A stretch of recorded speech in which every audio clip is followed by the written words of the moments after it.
Hey, this is Andreas at Pocketables.com, and in this video I'm going to show you the Logitech Ultrathin keyboard cover for the iPad mini.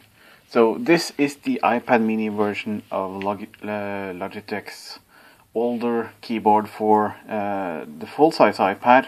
It hasn't been out for long, but it's essentially the same concept as the original, just in a smaller size.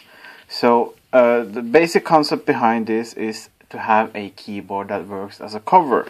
And as you can see, it's actually attached to my iPad mini right now, and it works just like a smart cover in that it grabs onto the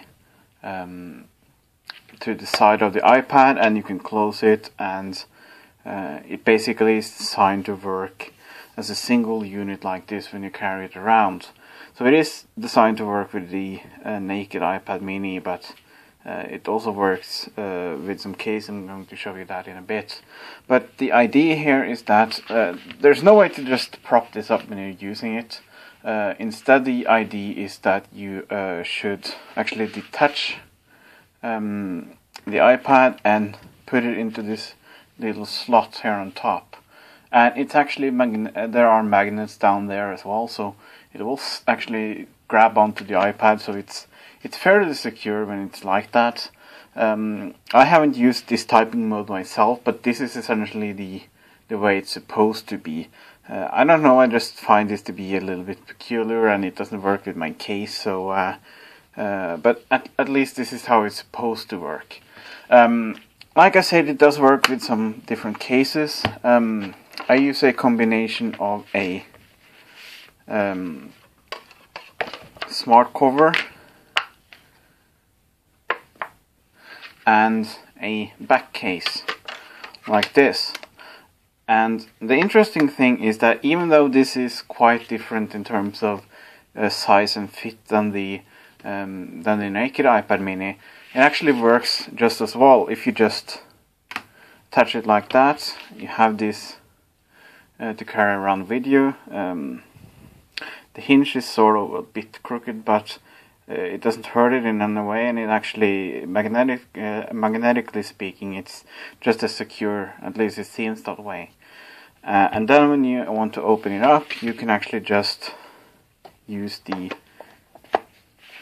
smart cover as a stand, and then it will actually grab onto the underside with its magnet. So I found this to be at least as useful a setup for actually typing as the other one. Gives your fingers a bit more room so that it's not right up there on the screen. Also, I use a mouse with this through a jailbreak tweak, so it's essentially the laptop experience when you have a keyboard and a mouse connected. So just going to show you the outsides of the keyboard first. As you probably saw already, this basically matches the aluminum on the iPad mini. You can actually get the same colors as well, black and white. The only controls on the outside are these. This is the power button, and then you have the Bluetooth pairing button, and then you have the micro USB charging port. And then these keys are all hidden sort of inside the clamshell design when it's closed. So technically you shouldn't really have to turn off the keyboard for traveling if you use it the way it's intended. I would perhaps recommend it anyways, but at least these are protected when you have your key, your iPad over it. And you can see these rubber sort of bumpers on the corners that prevent the iPad from actually touching the keys. Not that it should really matter anyways.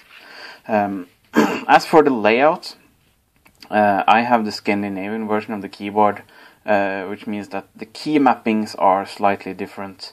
The keys are still exactly the same physically. It's just that they're mapped a bit differently because I have these Scandinavian letters. And actually all the keys are, or some of the keys are different from the English version. As for using this, this is a smaller keyboard than a standard size keyboard, obviously, because the iPad mini is too small for any keyboard to actually fit a normal keyboard layout on there and still be the same size. But you You can see that it actually uses pretty much as much space as it physically can. You can see some choices here have been made here, such as combining the tab and the Q key, as well as the caps lock and the A key. There's only one control button on the right side of the spacebar. Everything is just a little bit smaller, especially the backspace, enter, and right shift keys are, comparatively speaking, smaller than the rest of the keys compared to a full-size keyboard.